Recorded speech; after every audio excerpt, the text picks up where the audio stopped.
مسیح خداوند کے زندہ اور بابرکت نام میں آپ سب کی سلامتی ہو۔ میں ٹورنٹو سے پادری عمیر چوہان آج آپ سب کی خدمت میں ایک بار پھر سے حاضر ہوں۔ جس طرح سے روزوں کے ایام ہیں اور ہم سب ان دنوں میں خدا سے برکت حاصل کرنے کے لیے روزے رکھتے ہیں، تو اس کے علاوہ خدا کے مقدس پاک کلام کو بھی سنتے ہیں۔ جس طرح سے گزشتہ ایام میں ہم نے پرانے عہد نامہ میں سے مختلف کرداروں کی زندگی پر غور کیا، ان کی زندگی سے سیکھا اور روزوں کے متعلق سیکھا، تو اسی طرح سے آج ہم خدا کے مقدس پاک کلام میں سے دیکھیں گے یونا کی کتاب میں ہمیں روزے کے متعلق کیا بیانات ملتے ہیں، اور روزے کے وسیلہ سے نینوا کے اندر خدا نے کیا کام کیا۔ یونا کی سٹوری بڑی ہی خوبصورت ایک کہانی کی صورت میں ہمیں وہاں پر ملتی ہے، اور آپ سب نے اس کے بارے میں مطالعہ کیا ہوگا اور یونا کی کتاب کو بھی ضرور پڑھا ہوگا، اور آپ سب اس بات سے واقف ہیں کہ اس کے صرف 4 ہی ابواب ہیں اور اس میں بڑی خوبصورت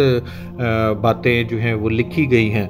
تو اگر ہم یونا کی کتاب میں دیکھیں تو یہ دوسری کتابوں کے لحاظ سے تھوڑی سی ہمیں فرق نظر آتی ہے۔ اس میں ایک شخص کے بارے میں بتایا گیا ہے جسے خدا نے ایک خاص کام کے لیے چنا ہے، کہ خدا ایک شہر کو نیست و نابود کرنا چاہتا تھا، اور اس میں ہم دیکھتے ہیں کہ خدا کا کلام جو ہے وہ یونا پر نازل ہوتا ہے اور خدا اسے ایک پیغام دیتا ہے۔ جس طرح سے ہم یرمیہ نبی کے بارے میں دیکھتے ہیں اور یسایہ نبی کے بارے میں دیکھتے ہیں کہ کس طرح سے بنی اسرائیل کو خدا جب تنبیہ کرنا چاہتا ہے تو وہ یرمیہ سے کہتا ہے کہ تو ان لوگوں کو اس بارے میں آگاہ کر، ان کو بتا۔ اسی طرح سے یونا نبی، خدا نے ایک اور شخص کا چناؤ کیا ہے جس کا نام یونا ہے، اور اگر ہم یونا کی کتاب کا مطالعہ کریں تو پہلے باب کی پہلی آیت میں بھی ہمیں اس کے بارے میں پتہ چلتا ہے کہ خداوند کا کلام یونا بن امتی پر نازل ہوا کہ اٹھ اس بڑے شہر نینوا کو جا اور اس کے خلاف منادی کر، کیونکہ اس کی شرارت میرے حضور پہنچی۔ تو اس شخص کے چناؤ کا ایک خاص مقصد ہے کہ خدا ایک قوم سے، ایک ایسے شہر سے جو ہے جس کو خدا برباد اور نیست کرنا چاہتا ہے، اس میں ہمیں ایک اور بات سیکھنے کو ملتی ہے کہ بے شک وہ لوگ گناہ گار تھے، بے شک وہ لوگ شرارت کرتے تھے، بے شک وہ گناہ کی حالت میں تھے، لیکن پھر بھی خدا انسانوں سے محبت کرتا ہے۔ اسی لیے اگر خدا چاہتا تو یونا کو وہاں نہ بھیجتا اور لوگوں کو ہلاک کر ڈالتا۔ خدا نے ایک شخص کو چنا ہے جو کہ منادی کرے، جا کر ان کو ان کے گناہ کا احساس کروائے۔ جس طرح سے ہم پرانے عہد میں بہت ساری ایسے مثالیں ہیں جن میں ہم دیکھ سکتے ہیں کہ کس طرح سے داؤد نبی کو بھی اس کے گناہ کا احساس کروایا گیا۔ پھر جب اسے پتہ چلا کہ میں نے گناہ کیا خدا کے حضور میں، تو پھر اس نے جس طرح سے داؤد نبی نے روزہ رکھا، اسی طرح سے جب یونا نبی کو چنا گیا ان لوگوں کے لیے کہ وہ جا کر ان کو ان کے گناہ کا، ان کی شرارت کا جو خدا کے حضور پہنچی، یہاں پر لکھا ہے کہ جا کر ان کے خلاف منادی کر، کیونکہ ان کی شرارت میرے حضور پہنچی ہے۔ خدا انسانوں سے نفرت نہیں کرتا، بلکہ خدا جو ہے وہ گناہ سے نفرت کرتا ہے، خدا گناہ گار سے نفرت نہیں کرتا۔ یہاں پر بھی خدا کے پیار اور اس کی محبت کا ہمیں پتہ چلتا ہے کہ خدا انسان سے محبت کرتا ہے، اور خدا نے ان کو بچانے کا ایک اور موقع انہیں فراہم کیا ہے کہ خدا نے یونا نبی کو چنا ہے کہ جا کر ان کے خلاف منادی کر، ان کو بتا، ان کو ان کے گناہ کا احساس کروا، تاکہ اگر وہ اپنے گناہوں سے باز آئیں تو ٹھیک، ورنہ میں ان کو 40 دن کے اندر جو ہے وہ نیست و نابود کر دوں گا۔ تو یہاں پر ہمیں خدا کی محبت اور اس کا پیار بھی اس کتاب میں نظر آتا ہے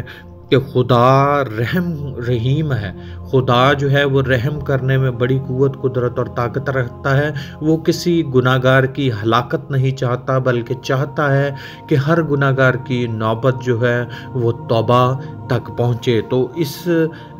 کتاب میں ہمیں، یونا کی کتاب میں ہمیں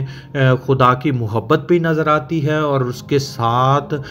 جو ہے وہ ہمیں توبہ کا عنصر بھی نظر آتا ہے۔ اور اس کے علاوہ ہمیں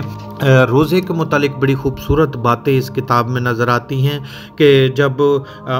ساری سٹوری ہم جانتے ہیں، وہ لوگ جنہوں نے یونا کی کتاب کا مطالعہ کیا ہے وہ سارا جانتے ہیں کہ یونا خدا کے حضور سے بھاگا، اور وہ جس راہ کو خدا نے اسے بھیجا تھا وہ دوسری راہ نکل گیا۔ ان ساری باتوں کے بعد خدا کا کلام جو ہے وہ پھر اگر ہم تیسرے باب کا مطالعہ کریں تو وہاں پر ہمیں یہ بات ملتی کہ خدا کا کلام دوسری بار یونا پر نازل ہوا کہ اٹھ اس بڑے شہر نینوا کو جا اور وہاں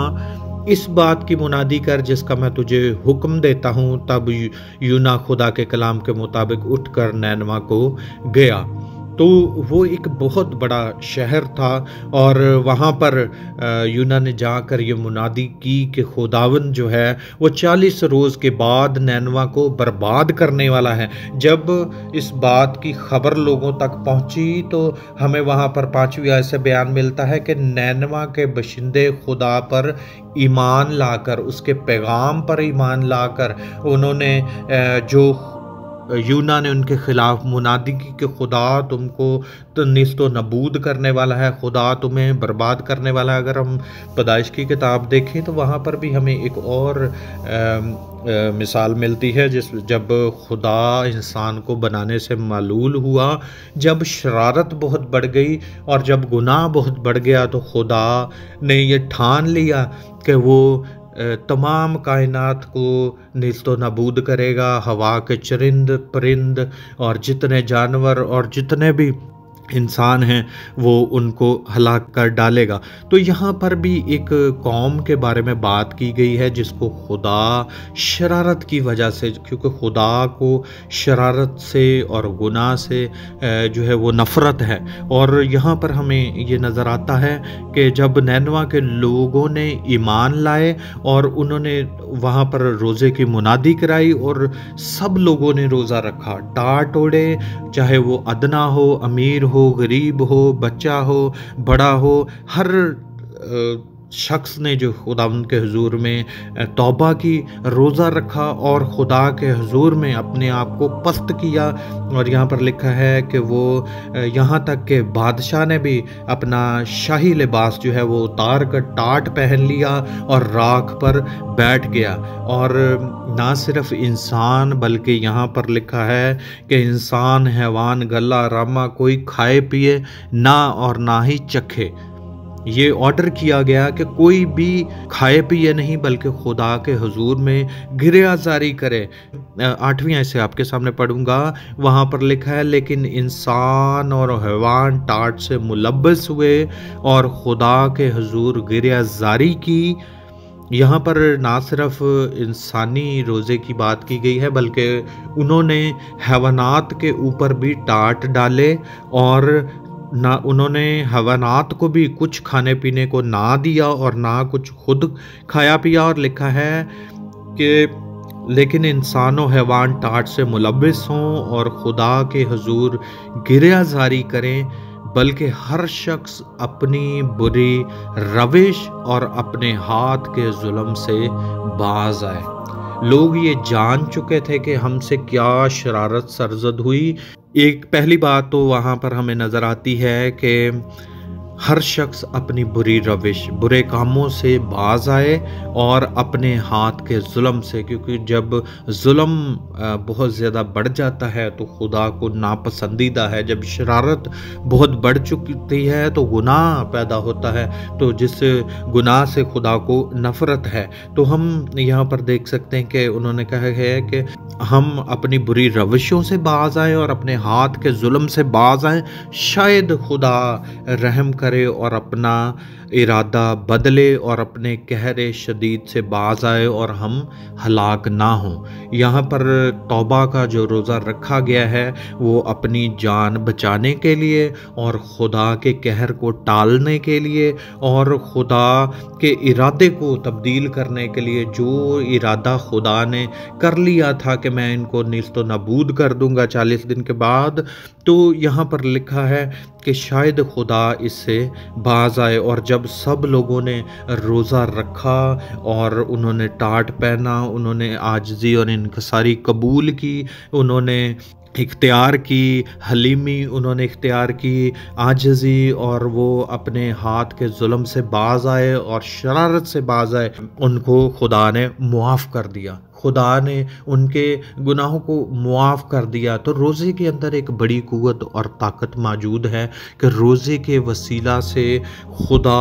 اپنا ارادہ تبدیل کر دیتا ہے۔ خدا، ہم اگر چاہیں تو اپنے آپ کو خدا کے حضور میں رکھ کر توبہ کے لیے روزہ رکھ سکتے ہیں، ہم اپنے آپ کے لیے روزہ رکھ سکتے ہیں کہ خدا ہمارے گناہوں کو معاف کرے اور ہمیں مخلصی اور معافی عطا فرمائے۔ تو جس طرح سے نینوا کے لوگوں کو خدا نے بخشا، خدا ہم پر بھی رحم کرنے میں بڑی قوت، قدرت اور طاقت رکھتا ہے۔ تو آج ہم نے یونا کی کتاب میں سے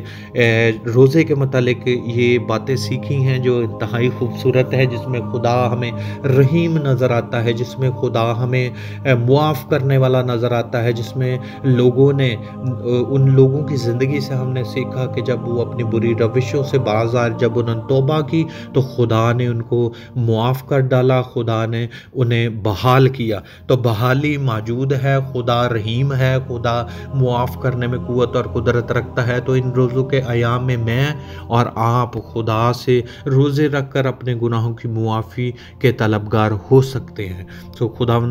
آج کے کلام کے وسیلہ سے مجھے اور آپ کو برکت دے، آمین۔